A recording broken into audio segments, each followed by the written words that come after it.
Sahiwal deputy commissioner captain retired Samiullah Farooq की खसूसी हिदायत पर सरकारी अराजी पर नाजायज़ कब्जों के खिलाफ कार्रवाइयाँ जारी हैं।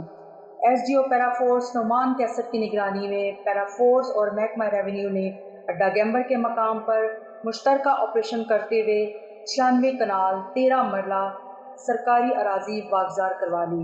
सरकारी नेब के मुताबिक वागजार कराई गई अराजी की मालियत 62 करोड़ 68 लाख 50,000 रुपये, जबकि मौजूदा मार्केट वैल्यू तकरीबन 1 अरब 39 करोड़ और 30 लाख रुपए है। Deputy commissioner captain retired Samiullah Farooq का कहना है कि सरकारी अराजी पर नाजायज़ कब्जे की सूरत बर्दाश्त नहीं किए जाएंगे और ऐसे अनासर के खिलाफ बिला इम्तियाज कार्रवाइयाँ आइंदा भी जारी रहेंगी। कैमरामैन टीम के साथ नाहिद अंजुम, WNS न्यूज़ साहिवाल।